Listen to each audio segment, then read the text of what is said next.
Director नाही, परंतु पाटलांनी आपल्याला कुठंच कोणाच्या तोंडाकडे बघायला लावलं नाही, हे विशेष आहे. आमच्या करंजे गावामध्ये किंवा पाटण भागावर जी कामं आम्ही पाटलांच्याकडे घेऊन जातो, पाटील आम्हाला नाही म्हणत आहे, मग कुठं काय करतात आम्हाला ते माहित नाही. ते चोऱ्या करत असतील, भीक मागत असतील, काही करू, परंतु आमच्यापर्यंत मात्र कामाच्या माध्यमातून ते कधी मागे सरले नाही. म्हणून खऱ्या अर्थाने आपल्याला पाटलांना धन्यवाद दिले पाहिजे. या ठिकाणी आताच काही वक्त्यांनी सांगितलं, दादांच्या कार्यकर्त्यांकडे काहीच नाही. मित्रांनो, तुम्हाला सांगू आम्ही, की राष्ट्रवादी दादांनी तयार केली, तुम्ही आईच्या पिठावर रेगावडायला लागले. आम्ही असं पायी हिंडलो, सायकल हिंडलो आणि संपूर्ण तालुक्यामध्ये राष्ट्रवादी उभी केली आणि आमच्याकडून ती राष्ट्रवादी हिसकून घेतली.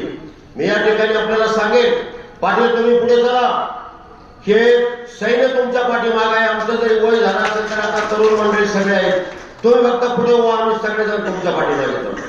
असं आपल्याला मला भरपूर बोलायचं होतं, परंतु वेळ आपल्याला अपुरा आहे. या ठिकाणी सांगितलं पाहिजे, करंजे गावात आमचे बरेचसे मंडळी या ठिकाणी उपस्थित आहेत. करंजे गावचे सरपंच आदरणीय गव्हाणे असतील, भास्करराव गव्हाणे असतील, उपसरपंच अर्जुनराव ठांगे असतील, त्याचप्रमाणे चेअरमन प्रकाश ठांगे असतील, दुसरे चेअरमन गोवर्धनराव चौधरी असतील, आमच्या करंजे गावचा असणारे वैभव गणेश महाराज शिंदे, सावराम ठांगे, सर्वच मंडळी या ठिकाणी आले. मी या ठिकाणी जाता जाता एवढंच सांगेन, पाटील तुम्ही कुठल्याही पक्षामध्ये जा, आज आम्हाला सगळ्यांना रामराम घालावा लागतो, कारण तुम्ही कोणीकडे जाता हे आम्हाला माहिती आहे.